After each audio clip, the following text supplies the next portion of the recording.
নবী সাল্লাল্লাহু আলাইহি ওয়াসাল্লাম কি হুজুরদের নবী না আপনারও নবী? কথা বলেন, উত্তর দেন।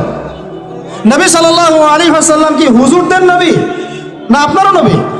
তাহলে আপনার মধ্যে তার সুন্নাত থাকবে না কেন? আপনার চেহারায় দাড়ি নাই কেন? আপনার প্যান্টটা টাকনোর নিচে কেন? কেন আপনি নবী সাল্লাল্লাহু আলাইহি ওয়াসাল্লামের জীবনী সারা জীবনও একবার পড়ে দেখতে পারলেন না? নবী সাল্লাল্লাহু আলাইহি ওয়াসাল্লাম 23 বছর আপনার আমার জন্য কষ্ট করেছেন, মানুষের মার খেয়েছেন, গাল খেয়েছেন, তাকে 15 বার হত্যা করার চেষ্টা করা হয়েছে, তাকে দেশ থেকে বের করে দেওয়া হয়েছে, গলায় দড়ি পেঁচিয়ে টান দেওয়া হয়েছে, পিঠের মধ্যে উঠে নাড়ি ভুড়ি চাপানো হয়েছে, দাঁত ঘুষি মেরে দাঁত ফেলে দেওয়া হয়েছে, মাথা ফাটিয়ে দেওয়া হয়েছে, পা ভেঙে দেওয়া হয়েছে। কাদের জন্য? তার জন্যে। তা আপনি আমি কেন তার জীবনী পড়ে দেখলাম না কখনো? কেন আপনার চেহারায় দাড়ি থাকবে না, আমার চেহারা দাড়ি থাকবে না? কেন আমাদের প্যান্ট টাকনোর নিচে উপরে থাকবে না? কেন আমাদের কথাবার্তা, চালচলন, খাওয়া দাওয়া, ইস্তেঞ্জা করা, নামাজ পড়া, প্রতিটা অ্যাক্টিভিটি সুন্নাহ মাফিক কেন হবে না? এটা আপনাকে হুজুরকে শেখাতে হবে কেন? এটা তো আপনার দায়িত্ব, শেখা নিজের দায়িত্ব। আল্লাহ রাস্তায় বের হতে আপনাকে বলতে হবে কেন? নিজের তাগাদা থেকে আপনি বের হবেন। হুজুররা কবরে যাবে, আপনি যাবেন না? উত্তর দেন। হুজুররা, তোমরা উত্তর দাও, ছেলেরা, ইয়াং জেনারেশন, তোমরা যারা আছো, হুজুররা কবরে যাবে, আমরা যাব না? হুজুরদের নবী মুহাম্মদ সাল্লাল্লাহু আলাইহি ওয়াসাল্লাম আমাদের নবী নন? নবী সাল্লাল্লাহু আলাইহি ওয়াসাল্লাম শুধু সাহাবীদের জন্য আসছিলেন না আমাদের সবার জন্য আসছিলেন? নবী সাল্লাল্লাহু আলাইহি ওয়াসাল্লাম সারা জীবনে যে কষ্টগুলো স্বীকার করেছেন তা নিজের জন্য না আমাদের জন্য? কিয়ামতের মাঠে তার সুপারিশ ছাড়া আপনি পার পাবেন? তাহলে আপনাকে সুন্নত কেন শেখাতে হবে? কেন আপনাকে মেসি নেইমারের হিস্ট্রি পড়াতে হয় না? আপনি তো নিজেই জানেন।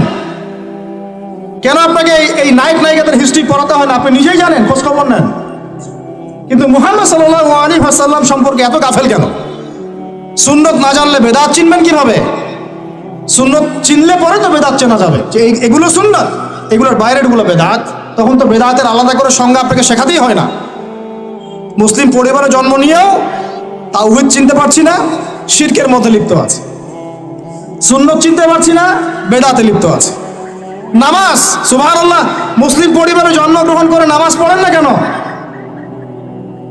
নামাজ কি হুজুরদের উপর ফরজ? বলেন। আপনার বয়স কি 10 বছরের নিচে? তাহলে আপনি নামাজ পড়েন না কেন?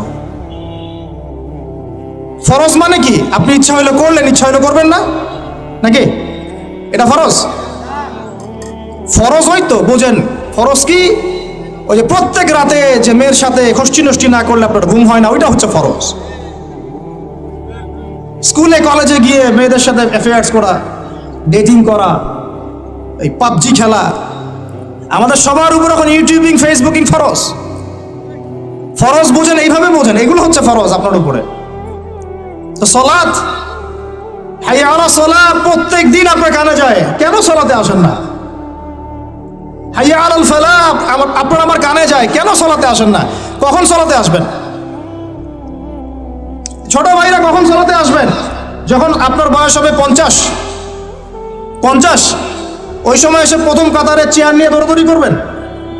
আমরা যখন মসজিদে যাই, প্রথম কাতারগুলোতে প্রথম 2টা কাতার থাকে বয়স্করা, বৃদ্ধরা, যুবকরা নাই।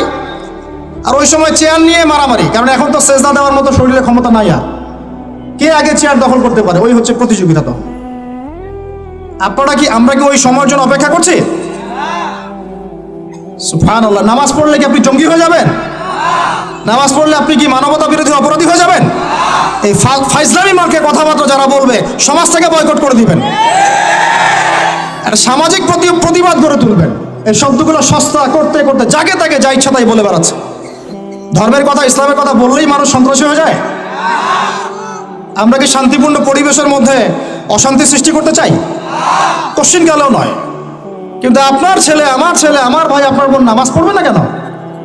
নামাজ পড়লে কি মানুষ খারাপ হয়ে যাবে? বাংলাদেশে যে শিক্ষা প্রতিষ্ঠানগুলো সবচেয়ে ভালো করে, এই তো আপনাদের এখানে ক্যাডেট কলেজ আছে না, রেজাল্ট ওদের চেয়ে ভালো কেউ করে? দেখেন, প্রত্যেকটা স্টুডেন্ট যাদের নামাজ ফরজ, নামাজ পড়ে ঠিকঠাক মতো, 5 ওয়াক্ত নামাজ টাইম টু টাইম পড়ে। 5 ওয়াক্ত নামাজ তারা টাইম টু টাইম পড়তে পারে, ফিজিক্যাল এক্সারসাইজ করে, খাওয়ার সময় খায়, খেলার সময় খেলে, ঘুমের সময় ঘুমায়, পড়ার সময় পড়ে, তারা ভালো করে না? ভাই মুসলিম পরিবারে জন্ম নিয়েও নামাজ পড়ি না। আরো বড় কথা তো বলতে বাকি আছে এখনো। মুসলিম পরিবারে জন্ম নিয়েও হালাল খায় না, বেশিরভাগই হারামের সাথে থাকে। আমাদের সমাজের ম্যাক্সিমাম সুদখোর এখন, ম্যাক্সিমাম। সুদ কি? আমার কাছে শোনেন সুদ কি, বাকিদের কথা বাদ দেন। আমার কাছে শোনেন সুদ কি জিনিস। সুদ ইজ ইকুয়াল টু নিজের মায়ের সাথে সেক্স করা। আমার কাছে শোনেন সুদ কাকে বলে। সুদ ইজ ইকুয়াল টু আল্লাহর সাথে যুদ্ধ করা। সুদ সমান সমান রাসূল মুহাম্মদ সাল্লাল্লাহু আলাইহি ওয়াসাল্লামের বিরুদ্ধে অস্ত্র ধরা।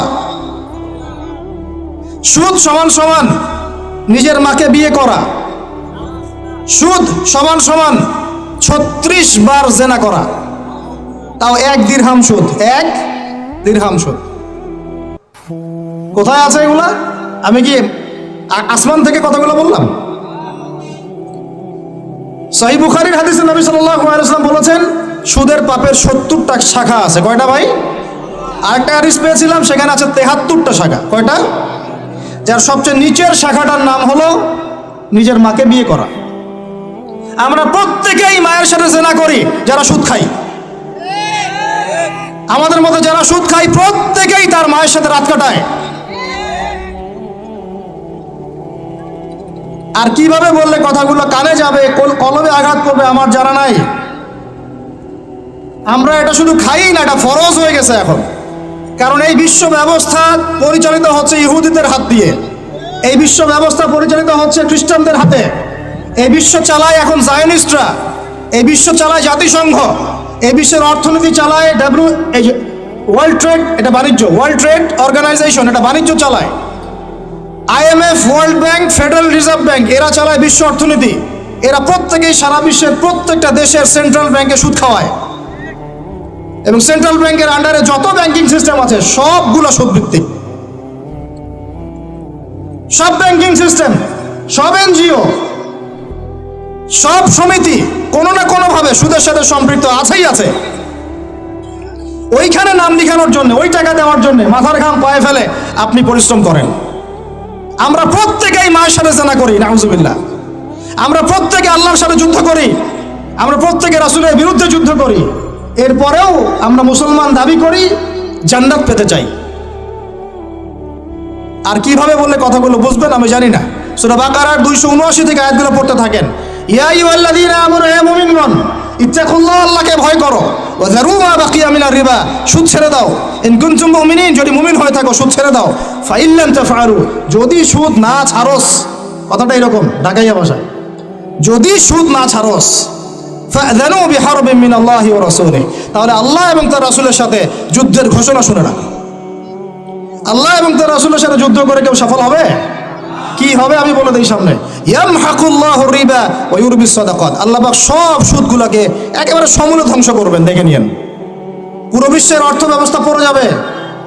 এই ওয়ার্ল্ড ব্যাংক যা দেখছেন, world bank, federal reserve, dollar, এগুলো সব পড়ে যাবে, একেবারে ধসে যাবে দেখবেন। আর অর্থ ব্যবস্থার উপর একচ্ছত্র অধিকার নিয়ে নেবে ইহুদিরা, জায়নিস্টরা। ওই যে প্যালেস্টাইন যারা দখল করতেছে, ওরা আস্তে আস্তে সোনা রিজার্ভ করতেছে, সোনা। আমরা তো, আমাদেরকে তো বুঝাইতে হয় যে গোল্ড কয়েন, দিনার, দিরহাম ইসলামিক কারেন্সি। আর কিছু মাথা মোটার মাথায় ওগুলো ঢোকে না।